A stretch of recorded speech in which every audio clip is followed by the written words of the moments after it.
l'entreprise, c'est la protection incendie, c'est l'étude de risque, la proposition de solutions, l'installation et la maintenance. Nous avons également de la formation sur le maniement d'extincteurs, sur des exercices d'évacuation et d'autres scénarios de sécurité incendie. L'entreprise comprend 2 implantations, une implantation récente à Paris dans le 19e arrondissement et donc le siège principal qui est à Sercotte. Il y a 3 salariés à Paris et 11 salariés à Sercotte. Les valeurs, ce sont les valeurs de l'artisanat, c'est-à-dire le plaisir du travail bien fait, la satisfaction de nos clients avant notre intérêt personnel, donner de bons conseils, de justes conseils, sans forcément une arrière-pensée mercantile. C'est la satisfaction de nos clients avant tout.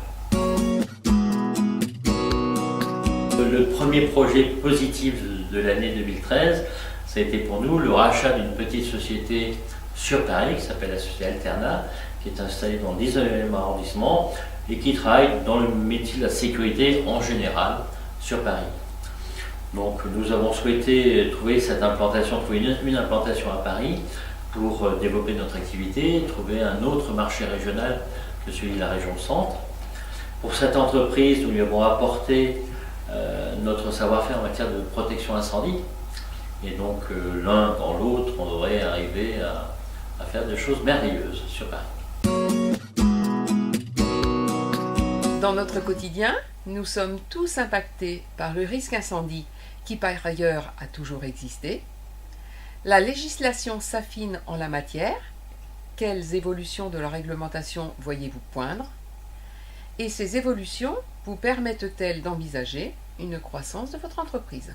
Madame Aulet, effectivement, l'entreprise répond aujourd'hui à une évolution de la réglementation concernant les immeubles d'habitation. C'est l'arrêté du 12 février 2013, donc qui est assez récent, et qui exige un certain nombre de choses dans les appartements, dans les immeubles d'habitation collectifs.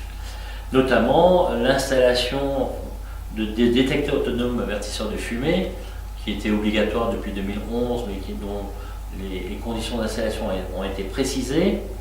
Ensuite, dans certains immeubles, sous certaines conditions, l'installation de portes coupe-feu, notamment dans les locaux poubelles ou les locaux réceptacles de bidordures.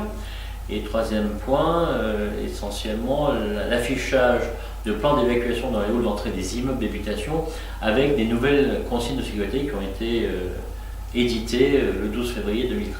Voilà comment notre entreprise répond à cette nouvelle réglementation et je pense que cela va représenter un surcroît d'activité pendant quelques temps, jusqu'à la prochaine évolution de la réglementation. Monsieur, je connais votre entreprise, je sais qu'elle a un certain succès et une grande réussite.